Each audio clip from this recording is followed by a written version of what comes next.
بسم اللہ الرحمن الرحیم والذین یؤمنون بما انزل الیک وما انزل من قبلک وبالآخرۃ هم یوقنون، اور جو لوگ ایمان لاتے ہیں اس چیز پر جو اللہ تعالیٰ نے آپ صلی اللہ علیہ وآلہ وسلم کی طرف نازل کی، یعنی کہ قرآن پاک، اور ان کتابوں کے اوپر جو آپ صلی اللہ علیہ وآلہ وسلم سے پہلے نازل کی گئی ہیں، وَبِالْآخِرَةِ هُمْ يُوقِنُونَ، اور آخرت کے بارے میں ان کو پورا یقین ہے۔ جب ہم اس آیت کی طرف دیکھتے ہیں تو ایک سوال جو ہے وہ ہمارے سامنے پیدا ہوتا ہے، وہ یہ ہے کہ جب اللہ تعالیٰ نے قرآن پاک آخری کتاب کی شکل میں نازل کر دی ہے تو پھر ہم پچھلی کتابوں کے اوپر ایمان کیوں لے کر آئیں؟ جیسا کہ ہم جانتے ہیں، آپ صلی اللہ علیہ وآلہ وسلم کے مبعوث ہونے پر اور آپ صلی اللہ علیہ وآلہ وسلم کے اوپر کتاب کے اترنے پر قرآن پاک کی شکل میں تمام پچھلی کتابیں جو ہیں ان کی تعلیمات اور ان کی شریعت جو ہے وہ بالکل منسوخ ہو چکی ہیں۔ تو پھر آخر وجہ کیا ہے کہ ہم ان کتابوں کے اوپر ایمان کیوں لے کر آئیں؟ جب ہم اس سوال کا جواب تلاش کرتے ہیں تو ہمیں چار چیزیں جو ہیں وہ ہمارے سامنے آتی ہیں، یا یوں کہہ لیں اس آیت کے اندر، یہ جو آیت ہے سورۃ البقرہ آیت نمبر 4، اس کے اندر چھپی ہوئی چار حکمتیں جو ہیں وہ ہمارے سامنے آتی ہیں، یا یوں کہہ لیں آپ کہ چار باتوں کے اوپر یہ قرآن پاک کی جو آیت ہے وہ دلیل پیش کرتی ہوئی نظر آتی ہے۔ اب ہم ان چاروں حکمتوں کو ایک ایک کر کے دیکھتے ہیں۔ سب سے پہلی حکمت جو ہمارے سامنے آتی ہے اس آیت کی شکل میں کہ ہم نے پچھلی کتابوں کے اوپر ایمان کیوں لے کر آنا ہے، وہ یہ آتی ہے کہ جس خدا نے، جس ذات نے قرآن پاک نازل کیا ہے، یہ وہی خدا ہے، یہ وہی ذات ہے جس نے پچھلی کتابوں کو بھی نازل کیا ہے۔ یعنی کہ آپ کہہ سکتے ہیں کہ اللہ تعالیٰ کی جو تعلیمات چلتی آ رہی ہیں، یہ جو تعلیمات ہیں یہ ایک تسلسل قائم کیے ہوئے ہیں، جو کہ یہ مکمل ہو چکی ہیں قرآن پاک کی شکل میں۔ جس نے خطبہ حجۃ الوداع کے موقع پر آپ صلی اللہ علیہ وسلم کے اوپر جو آیت نازل ہوئی اور آپ نے کہا الیوم اکملت لکم دینکم واتممت علیکم نعمتی ورضیت لکم الاسلام دینا، یعنی کہ اللہ تعالیٰ نے جو ہے آج تمہارے اوپر تمہارا دین اور اپنی نعمت جو ہے دین کی شکل میں وہ مکمل کر دی ہے۔ اب یہ تسلسل ہے جو کہ آپ صلی اللہ علیہ وآلہ وسلم کے اوپر آ کر مکمل ہوتا ہے۔ اب دیکھنا یہ ہے، جب ہم دیکھتے ہیں عیسائیت، جو موجودہ عیسائیت ہے اس کے بارے میں، یا جو موجودہ یہودیت ہے اس کے بارے میں، وہاں تو جو کانسیپٹ آف گاڈ ہے، جو خدا کا تصور ہے، وہ تو بالکل میچ نہیں کرتا قرآن پاک میں پیش کردہ خدا کے تصور سے۔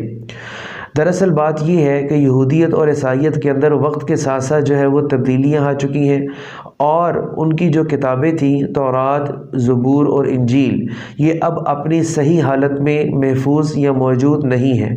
ان کے اندر جو ہے وہ کافی جو ہے وہ کرپٹ اور کرپشن جو ہے وہ پیدا ہو چکی ہوئی ہے۔ یہودیوں کے ہاں جو کانسیپٹ آف گاڈ ہے یا خدا کا تصور جو پایا جاتا ہے، وہ ایک انتہائی محدود قسم کے خدا کا تصور پایا جاتا ہے۔ ان کے ہاں ان کا جو خدا ہے وہ صرف بنی اسرائیل کا خدا ہے۔ جب ہم اس کانسیپٹ کی بات کرتے ہیں تو اس کا مطلب ہے کہ یہ پرسنل گاڈ کا جو کانسیپٹ ہے یہ یہودیت کے اندر ہے۔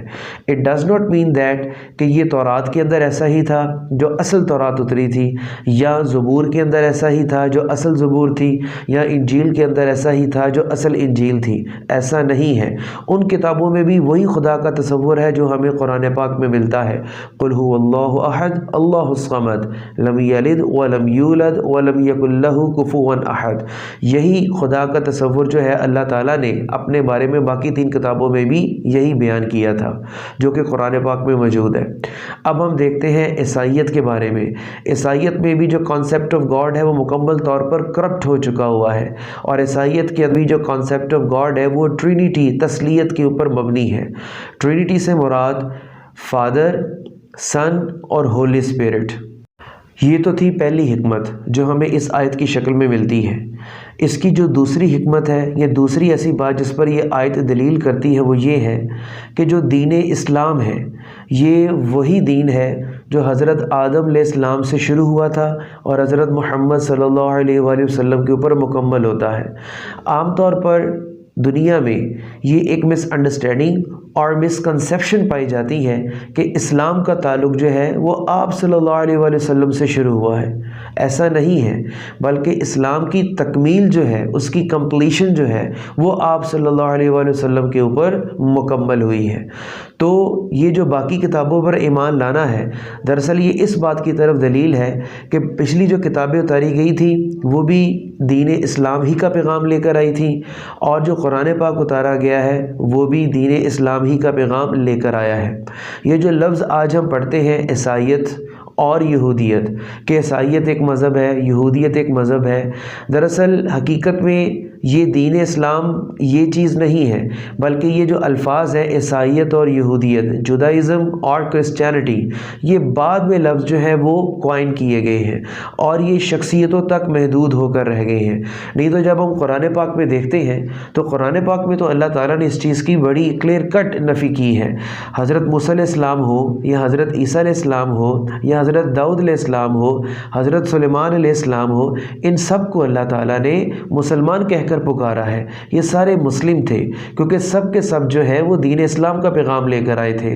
حضرت اسحاق علیہ السلام ہو گئے، حضرت زکریا علیہ السلام ہو گئے، حضرت یحییٰ علیہ السلام ہو گئے، حضرت عزیر علیہ السلام ہو گئے. یہ سب کے سب جو تھے اللہ تعالیٰ نے ان کو مسلمان کہہ کر پکارا ہے قرآن پاک کے اندر. اسی طرح حضرت ابراہیم علیہ السلام جو ہیں وہ بھی اللہ تعالیٰ نے ان کو مسلمان کہہ کر پکارا ہے. یہاں تک کہ قرآن پاک میں اس چیز کی نفی میں ایک آیت بھی موجود ہے، ما کان ابراہیم یہودیا ولا نصرانیا ولکن کان حنیفا مسلما وما کان من المشرکین، کہ حضرت ابراہیم علیہ السلام عیسائی دعویٰ کرتے تھے کہ یہ ہمارے ہیں، یہودی دعویٰ کرتے تھے یہ ہمارے ہیں، مشرکین دعویٰ کرتے تھے یہ ہمارے ہیں. اللہ نے تینوں چیزوں کی نفی کی ہے کہ نہ ہی یہ یہودی ہیں، نہ ہی یہ عیسائی ہیں، نہ ہی یہ مشرکین، نہ ہی یہ مشرکوں میں سے ہیں، بلکہ یہ مسلمان ہیں. اور اب تیسری حکمت کی ہم بات کرتے ہیں. تیسری حکمت جو ہمیں نظر آتی ہے پچھلی کتابوں پر ایمان لانے کی، وہ یہ ہے کہ یہ آیت جو ہے امت مسلمہ کو ایک عالمگیر امت بناتی ہے اور یہ اسلام کو ایک عالمگیر دین بناتی ہے. جس طرح کہ ہم نے تمام پیغمبروں کے اوپر ایمان لانا ہے، حضرت آدم علیہ السلام سے لے کر حضرت محمد صلی اللہ علیہ وآلہ وسلم تک، یہ جو چیز ہے یہ ہمیں ایک عالمگیر ریلیجن میں داخل کر دیتی ہے. جب ہم یہودیوں کو دیکھتے ہیں، آخری دو پیغمبر جو ہیں ان کے اوپر بالکل بھی ایمان نہیں لاتے. حضرت عیسیٰ علیہ السلام سے پہلے تک جتنے پیغمبر ہیں ان تک ان کا ایمان جو ہے وہ ہوتا ہے. نہ حضرت عیسیٰ علیہ السلام کے اوپر وہ ایمان لاتے ہیں، نہ ہی حضرت محمد صلی اللہ علیہ وسلم کے اوپر، وہ بھی دیکھا جائے تو وہ محدود ہو گئے ہیں. اسی طرح جب ہم کرسچنز کی بات کرتے ہیں، عیسائیوں کی بات کرتے ہیں، وہ بھی حضرت محمد صلی اللہ علیہ وسلم کے اوپر ایمان نہیں لاتے، وہ حضرت عیسیٰ علیہ السلام تک جو ہے وہ پیغمبروں کو مانتے ہیں. لیکن ہم مسلمان جو ہیں وہ حضرت عیسیٰ علیہ السلام کے سمیت حضرت محمد صلی اللہ علیہ وسلم کے ساتھ تمام پیغمبروں کو جو ہے ان کے اوپر ایمان لے کر آتے ہیں. اسی چیز کی سپورٹ میں، اسی پوائنٹ کی سپورٹ میں قرآن پاک میں ایک اور جگہ بھی موجود ہے، لا نفرق بین احد من رسلہ، کہ ہم جو ہیں مطلب کہ لا نفرق، جو مسلمان جو ہیں وہ پیغمبروں میں بالکل بھی فرق نہیں کرتے. جتنا ایمان لانا آپ صلی اللہ علیہ وآلہ وسلم کے اوپر ضروری ہے، اسی طرح ایمان لانا جو ہے وہ پچھلے پیغمبروں کے اوپر بھی ضروری ہے. اب اگلی بات جو ہے، اگلی حکمت جو ہے اس قرآن کی آیت کی، وہ سب سے اہم ہے. وہ یہ ہے کہ یہ قرآن پاک کی جو آیت ہے سورۃ البقرہ کی آیت نمبر 4، یہ ختم نبوت کے اوپر بہت بڑی دلیل ہے. ختم نبوت کے اوپر یہ بہت بڑی دلیل ہے. جیسا کہ آپ غور کریں اس آیت میں کیا کہا گیا ہے کہ مطلب کہ ایمان والے جو ہیں، جو ایمان والے ہیں وہ ایک قرآن پاک کے اوپر ایمان لاتے ہیں جو آپ صلی اللہ علیہ وسلم کے اوپر نازل ہوا، اور ان تمام پچھلی کتابوں کے اوپر ایمان لاتے ہیں. ساتھ ہی اللہ تعالیٰ نے ذکر جو ہے وہ قیامت کا کر دیا ہے. اگر کوئی بعد میں کوئی اور پیغمبر آنا ہوتا یا بعد میں کوئی اور کتاب نازل ہونی ہوتی، پھر یقیناً آیت کچھ یوں ہوتی کہ پچھلی کتابوں پر ایمان لانے والے، اس کتاب پر ایمان لانے والے، اور بعد میں نازل ہونے والی کتاب پر ایمان لانے والے.